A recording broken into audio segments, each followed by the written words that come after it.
if you want to snag that from our Facebook page, you Alright, the can go right stream ahead. should have just a logo right now. And not any audio or video yet, in theory. Yes, that is correct. All right, he hears us. Woohoo! Yay! Is video really jerky? Can you guys see video for me, or because it's like Um, derping out on my end for the video for me? not Uh, really. no, it's Huh. fine. I mean, Okay. it No, cuts off your head, but Like I didn't I know what I mean, was doing, but yeah.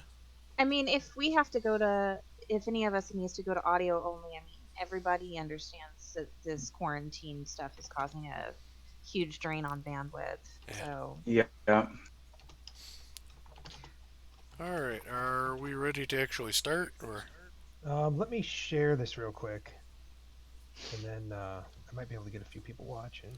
And I'm having Dressier check our stream too, so somebody else Yeah. can So the communicate with him. Twitch stream will be live, right? If they come Yes. oh watch. yeah, Yes. Okay. it's live, and then we will make sure we get it saved in the back end. And I've heard that Oh, yeah. there's some issues with servers right now getting a video processed. But as soon as the video gets processed, I will be putting it out on our podcast feed, which is audio only. Yeah. Oh, Dressier says you're live. Well, welcome to Lasers, Dragons, and Keyboards, everybody. That's weird, because the Um, source right now should be just an image. We're professionals. Okay, that's I mean, weird, it because does- according to what I've got right now, the source that we're streaming right now is just an image, though, so that's Well, weird. it may just be the image. You just haven't allowed the video feed to go yet. Well, there shouldn't be any audio right now either, though. So, I don't know. You're the tech guy. That's Yeah. how it worked last So- time. What in the world? So- And Dressier says that we're balanced, so yes. Oh, good. Well, I might as well flip over to this one and see if we can actually get some video then, maybe. All right. So, again, welcome to Lasers, Dragons, and Keyboards, everyone. yes, we are live. Woohoo. I can see us now. So Yes. hey, Do you see us properly, or are we kind of cropped a little bit? no, it looks proper to me. Okay, so- good, because Yeah. it's a little weird in the preview window, but I don't know. Okay. Yep. Okay, good then. So welcome to the quarantine edition of Lasers, Dragons, and Keyboards. I'm Liberty Spidell, the producer. I'm Josh Hart, the administrative person. And I apparently have no idea what I'm doing today. And how is this any different than normal? I know. It's just weird that that one thing is set to show just the image and not Yeah. any audio. I don't know why it was streaming hey, audio. It's gonna bother me. now. It's working right now. We'll talk to our tech people Yeah. later, Yes. Aaron. That's supposed to be me, though. So today we are joined by post-apocalyptic fiction author Josh Chad. It's Hi, his Josh. fault. Hey. And real quick before we get into the interview with Josh, I want to take a second and thank our patron Cindy Kep for her support of the show. And if you would like to become a patron of Lasers, Dragons, and Keyboards, you can go to patreon.com/LDK podcast. Yes. So, have to get that little promo piece in there first, Yep. right at the beginning. So, Josh, why don't you tell us a little bit about your... Excuse me. Apparently, I've got a little bit of a cough this morning. Oh no, So- it's COVID-19! Yep, it's No! going to translate through Run! here into the Run! headphones Uh-oh. over the internet. Everybody has their antivirus software up to date, right? Yep, I do. Yes. But it doesn't matter if I'm the one giving it. So I'm a self-published author. The series I have out right now is a 5-book zombie apocalypse series. I'm working on a fantasy trilogy right now. Um, Up until recently, I lived in eastern Montana. Now I'm in southern Michigan. And yeah, I actually just made the change over earlier this year from I was a professional hunting guide in Alaska and Montana to where now Ooh, I'm a full-time author, Oh, publisher, and then I just do wow. the guiding as part-time.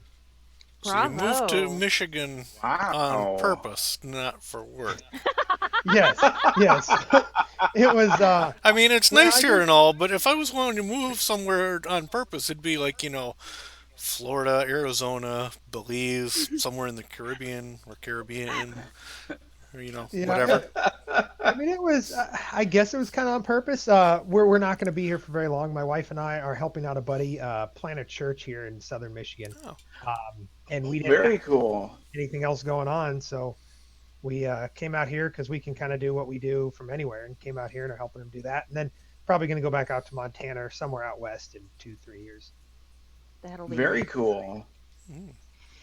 So, Liberty, do you want to take the first question? sure. So we already know your name, but what is your quest and what is your favorite color? Ooh, so favorite color I always joke is camouflage. I am a hunter, I love that Yeah. answer. so I'm just gonna stick with You it. know, we Um, haven't had that answer, so and Quest, I listened to a couple other podcasts that you guys did, so I'm kind of ready for this. But so mine is to bring light into the world one story at a time. I like that. That's a good tagline. Thanks. I was thinking about it this morning. I'm like, oh, I actually need to start using that as a tagline. Yeah. Yep, I think that would be appropriate. yep. And Drasir in the chat says, as a dragon, he appreciates burns. Thank you for joining us, Drasir. Uh, So, I'll take the next question. Okay. Tell us a little bit more about your latest projects. um, so actually, yeah. So the post-apocalyptic stuff I finished up last year around July. Um, and since then, I've been working pretty hardcore in this fantasy trilogy. Um, Last year was pretty much all just. I'm not a big outliner, but I did a little bit of outlines and did a lot of world building. I've got a OneNote that is just full of world building, and that was actually really Yeah. fun because I've been working on the world building stuff for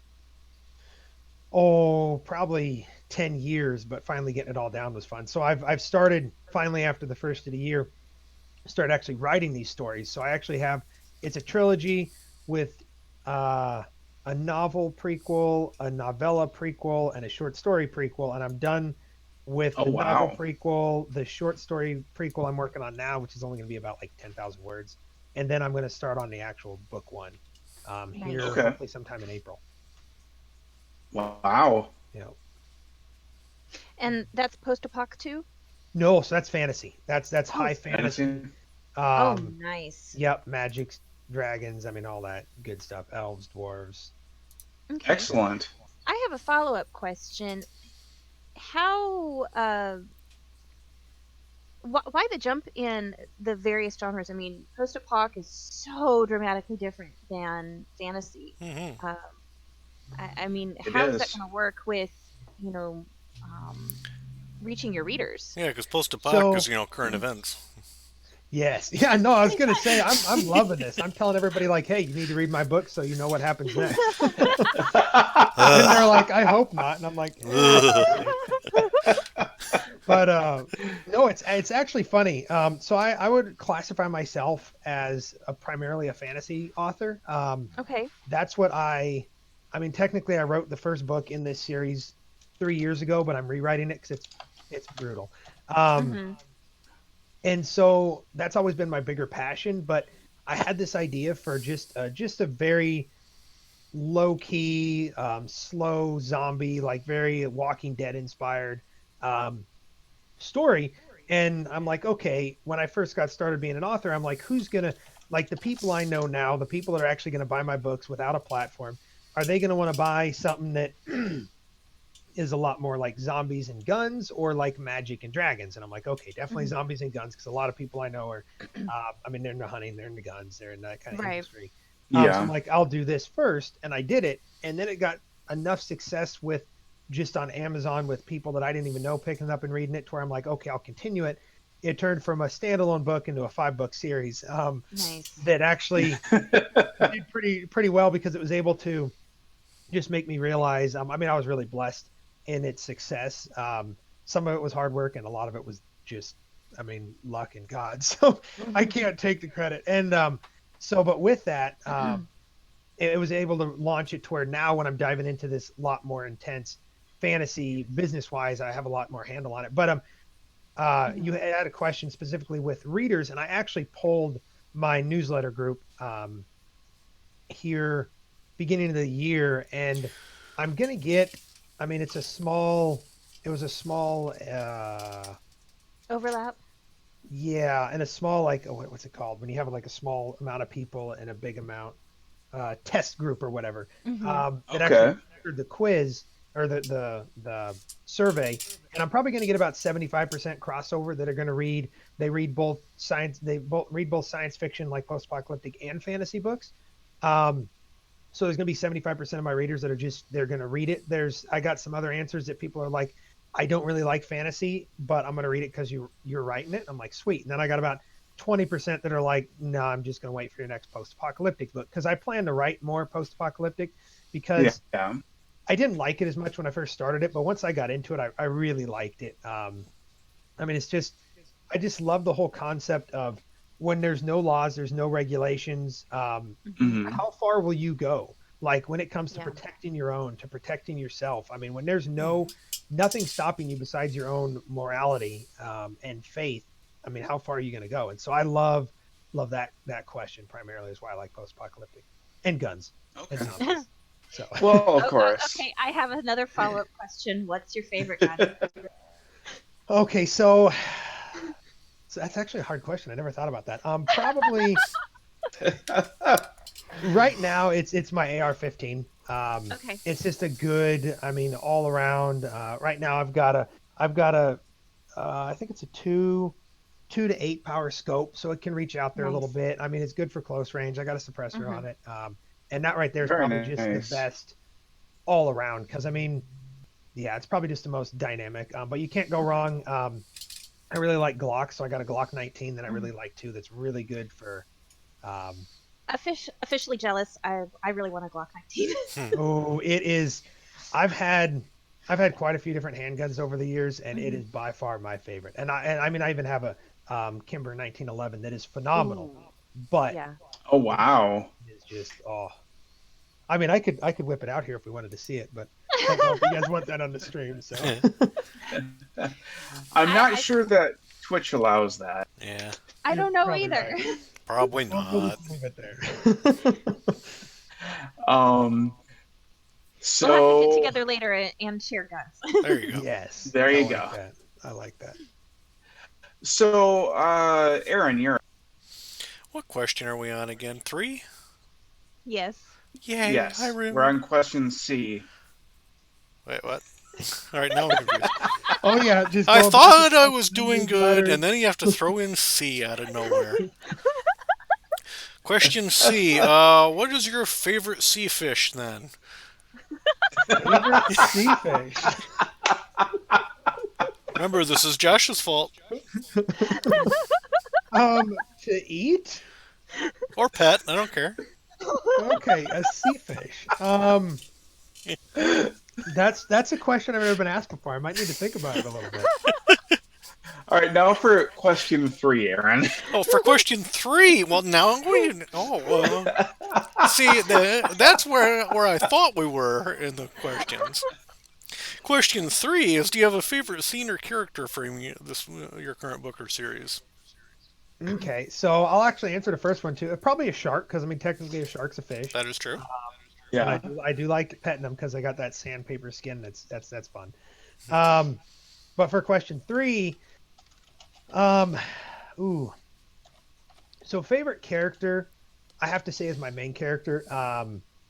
And I'm talking about like the work in progress I'm working on now. he is he's part of what I call the Hunters Guild in my story, which is basically, I mean, it's basically like a ranger or like a Witcher, if you're familiar with the Witcher series or books or whatever.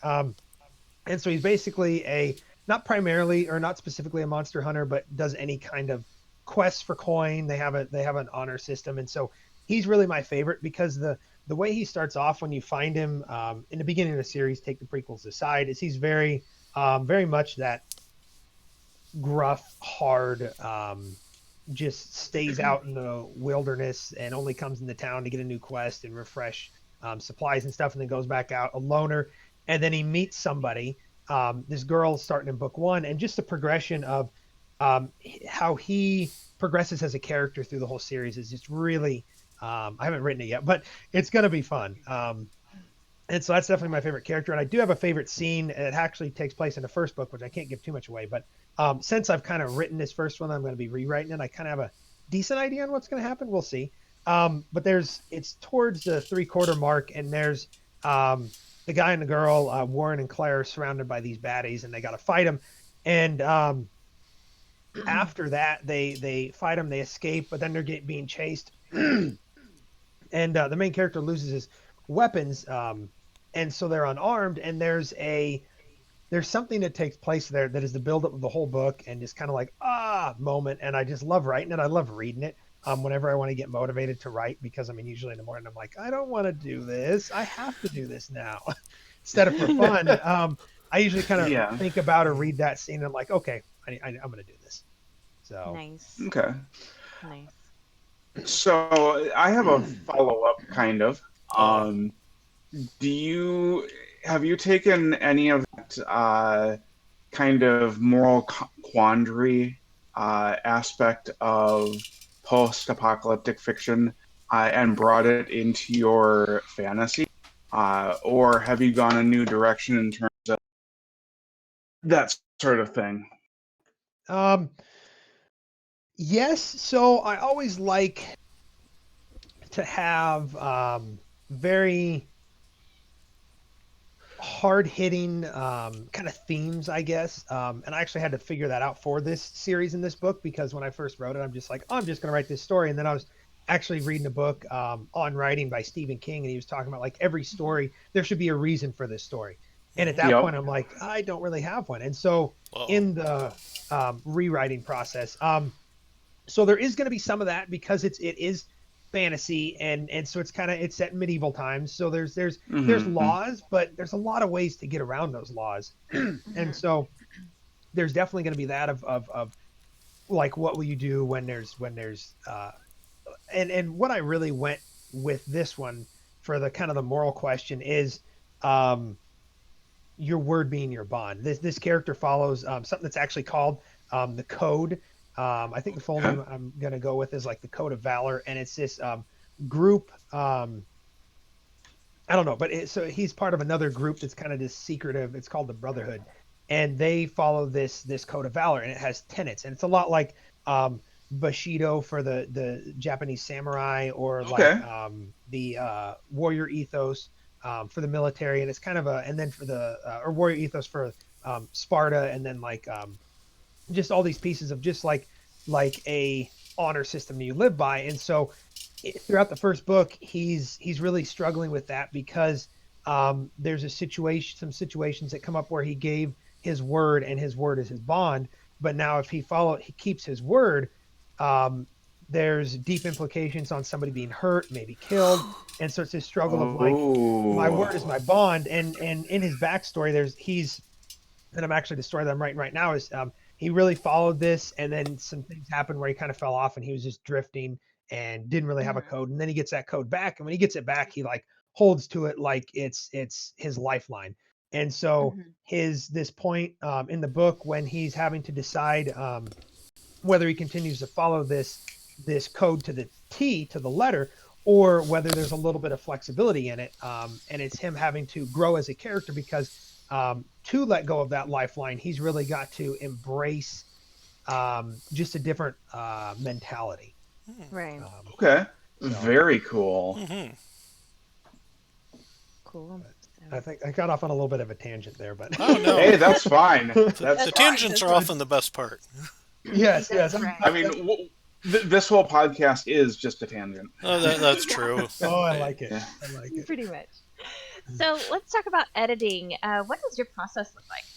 Dun dun dun. Ooh, it's horrible. I mean, it's not. The process isn't horrible. The process, I think, I've got a pretty good process, but editing itself is pretty brutal for me. Yes. I'm primarily a pantser, so I have a rough outline, but within that outline, I just and the outline is basically just to give me a direction to go in, and we'll see. Because if I don't have an outline, then I kind of I get off on tangents, bad tangents. Yeah. But so with that, there's a lot of I get to the end of a story because what I do is I write hard, I write fast. I turn off my spell check. I do no editing as I write. If I've got something like I forget somebody's eye color, or I'm like, hey, I need to name this town or this person, I just put like XX and I make a comment in Word that I come back when I'm done writing, or maybe later on in the day when I'm not writing, I'll go back and I fill in those. But so my first draft is very fast, very furious, very, very rough. I'm talking like there's words in there where I'm rereading. I'm like, I don't even know what this word is supposed to be. I'm just going to rewrite the whole sentence. But so once I get that first draft done, I go through it, just hitting all those comments, filling in information. And then I do another pass that is just for me. I really, once I get done, I have a better idea on what the story actually is, where I realize, okay, I need to insert this, or, hey, I forgot to even mention this. This character just disappeared. So I either need to just take them out or fill them out. And so I'll do another really hardcore, for real first pass, kind of a second pass. And then I plan to I let it sit for a while. And so for this project, I'm going to do a rapid release. So I'm not going to release any of the books till all of them are ready. Nice. Okay. So I can dictate when they release, because I really think with Amazon's, it's going to make it a lot more successful to have the books coming out within a 3-month period. Because Amazon has that 90-day drop off. Yes. And I can tell, so with my 5 other books, I had one that I released within 90 days, and it did a lot better than any of the other ones percentage wise on growth. And that was book 3. So it was, so I'm going to try that. So I'm going to do that, and then I'm going to write them all and then do all the first edits. Then I'm going to come back to the first one and do another pass of edits. And then I send it off to my beta readers. My beta readers, they read it just for concept characters. And then my wife and I sit down and we actually read it line by line. I'll read it out loud because that way we're actually hearing how it sounds. Wow. She's like, hey, we don't do a whole lot on grammar unless the sentence is like, he done going to the barn and there be things there. So we'll if it's set down south. Yeah. And so, but we don't do a lot of grammar. We do a lot more concepts, and we'll read through the whole thing. And then I get it back to my beta readers, incorporate their edits that I think are pertinent. And then I send it off to my professional editor. She goes through a full edit, sends it back to me. I accept those, send it back to her. She goes through another pass back to me, do those edits. And my wife and I then proofread it again. And then I send it off to my ARC readers, who also I have them kind of proof if they can. And then I finally release it. Nice. Okay. So it's not as complicated as it sounds. It is relatively long, but I mean, my last few books, I was able to release book 2 and book 3 within about write and release within about 4 or 5 months. Wow. Okay. But this one's going That's to be impressive. a lot longer. Yeah, they were well, book 1 and 2 were short. They were only about 40 and 50,000 words. So they were a little easier. And there wasn't a whole lot of world building. So it's like, hey, it's our world. They're zombies. Kill them. I mean, Yeah. But yeah. Looks like Drasir has a question coming in. Uh-oh. We can go on to the next question while he gets it. Yeah. All right. So now we have the dreaded marketing question. Ooh. I love marketing. What does marketing look like for you? So I actually love it. Because so I'm kind of weird. I love to write. I'm very much that creative type, but I'm also very much an extrovert. I love business. I mean, I was born and raised in the guide business I was working for was my dad's. So I've been able to see how he's taken something that was a dream and turned into a very successful business. And so I've always wanted to do that. So when it comes to writing, and hence why my wife and I now, a publishing company, we started just to publish my books to help out with tax breaks and some other stuff. We're actually going forward to publish other people's works now because I love that side of it so much. I love hunting for keywords Okay. and categories and um, all that backdoor kind of stuff. And so for marketing for me is I actually just redid all my Amazon ads, my AMS ads. I've got 5 new ads going with some new keywords that I'm really going to be editing. I just got 3 new BookBub ads I'm testing out, and then I've got a course by Mark Dawson that I've got to watch before I do, and then I'm going to break into some Facebook ads as well.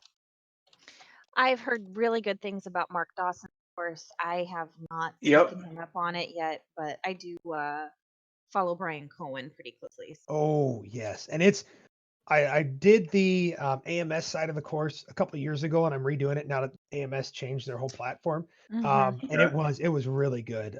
I just dipped my feet into the Facebook part of it, which is, I mean, massive amounts of content because Facebook is, I mean, it's so powerful. But within that course, I was just rereading through or listening to the Amazon marketing one, and Mark Dawson has changed his. He no longer says Facebook is the most successful for authors. He's saying AMS is the most successful for authors right now. Um, so that's why I'm really trying to dive into that, and I'm actually taking on advertising for another author. So I'm going to be able to play with a couple different of my post-apocalyptic books, a space opera book I've published through my publishing company, Ooh. and then his epic fantasy books. And I'm going to be able to play with different ad copies and keywords. Ooh, nice. Yeah. Cool. So, well, we Writes have down Jasir's Josh's question phone now. number. Jasir wants to know if you have writer's block, and if so, how do you deal with it? Ooh, writer's block. That's a serious deal. It is. Before, when I wrote my first, well, mainly book 2 and 3, because 1 was approximately 6 years. But book 2 and 3, I wrote book 2 in 2 weeks. I wrote book 3 in 3 weeks. And that was just first drafts, of course. But I mean, I just sat down, I did them, and I had each one of those. I had one day in 2 weeks and 3 weeks where I didn't write, and that was it. Which, with a little bit of backstory, with the hunting guide job that I had, I only worked for about 5 months out of the year, and the other, what would that be, 7 months, I didn't work full time, so I could sit down and I could write all day if I wanted, which was primarily what I was doing. And so writer's block back then, I'm like, oh, writer's block, I don't know what you people are talking about. You're just Yeah.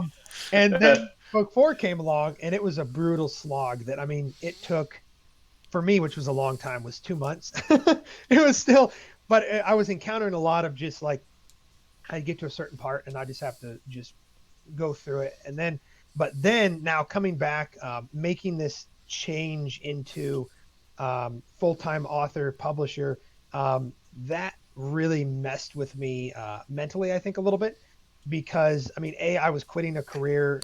I mean, I'm still going to guide part-time, but I was quitting something that I really loved. But I loved this writing and publishing more. And so there were some hard issues in there as well. But I've spent the last, until 2 weeks ago, the last 6 months without being able to write pretty much at all. Like just sitting down and staring at the screen Ugh. for, I mean, hours. And so now I know writer's block is very, very real. And for me, what it took taking a pressure off of myself and knowing, hey, my writing doesn't have to be my career. My publishing company can be my career. My writing can still be for fun. And then number 2, it really took me looking at my heart, because Alan Arnold has a really good book out. He's a Christian author he has a book that's about creativity. Yep. And he says there cannot be art without heart. And so that really stuck with me. And so for me, I had to go and take a really good look at my heart and see what was going on, what the block was there that was then translating to where I couldn't really write. I did write a little bit in that time, but maybe like 5,000 words. And it was like, it was brutal. So once I did that, and I really kind of took some pressure off myself and really evaluated my heart and where I was at there, I was able to get past it. Also for me, if I have, like I said, if I have a direction I can go in as a pantser, that helps me. But if I have too detailed of an outline, sometimes I get daunted by that, and I choke off my creativity of like, oh, this has to happen next. Like, not like I leave it open to whatever happens. Like this has to happen. So I got to find a good balance of there needs to be a direction, but not too much of an outline, or else Right. I bog down. That makes sense. It does. Mhm. All right. The Alan book is called The Story of With. Yes, very good. I highly recommend it for all creatives. Excellent. That's what I'm gonna have to pick up. Mhm. Hey, And Aaron, you. Oh, go ahead.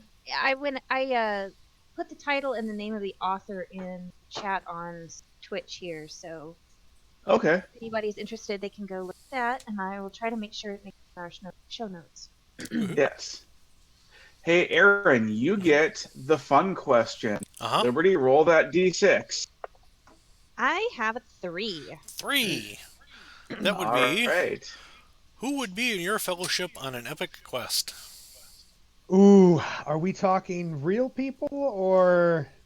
Your choice. Yes. Whoever. Ooh, okay. Whatever, How yeah. many? How many people? However to you. many However you many? want. Oh, okay. Ooh. Yes. Okay, I need to think about this. Now, for a bear in second. mind, too many is just as bad as not enough, though. Yep. That's true. Okay, so there's my high DPS ranger dude. Wizard. Stand by while he fills out a character sheet. I need a good. Yes. I need a good support. I can't think of anybody. So far I got 2 for sure would be one would be Geralt of Rivia, main character from The Witcher, because he's just, I mean he's awesome, and Gandalf of course because Why you not? can't- Yeah, Yeah. you can't. Although I'm trying to find a good support cleric type of person, and I can't really think of anybody. I guess those would be the main 2. Hmm.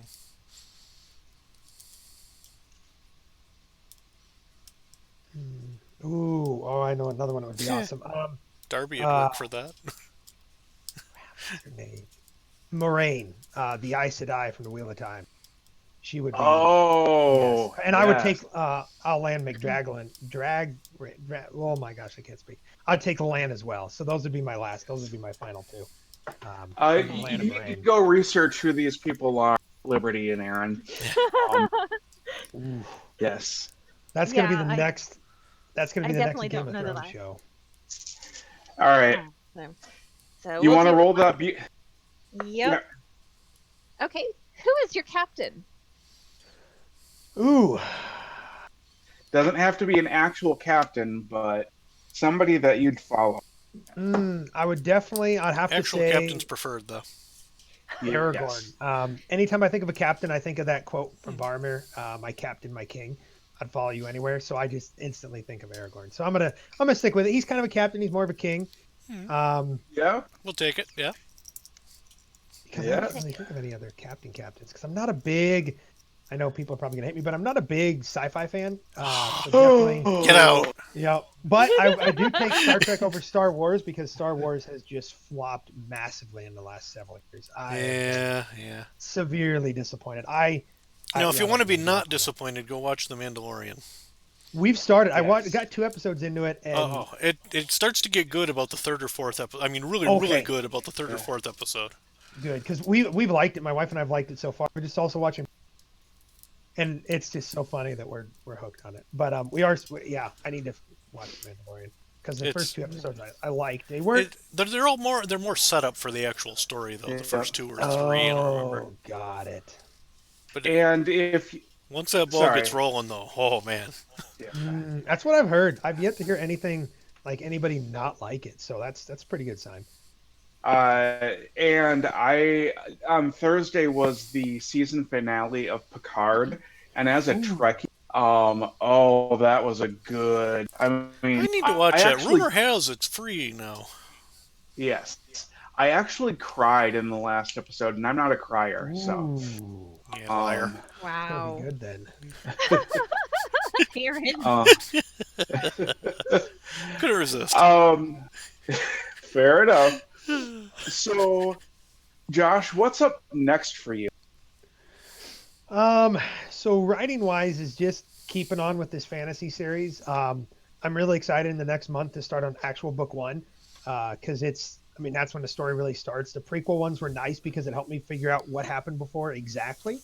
But I'm really excited to start book one and move on to 2 and 3. And I'm hoping to have them done, and publishable either end of this year or next. Cool. Because I'm going to do that rapid release thing. But so that's probably what's next writing wise, life wise. After this, I'm probably going to actually dive into The Witcher once we're done with the podcast and continue to stay sane by playing video games during this quarantine. It's quite brutal for extroverts.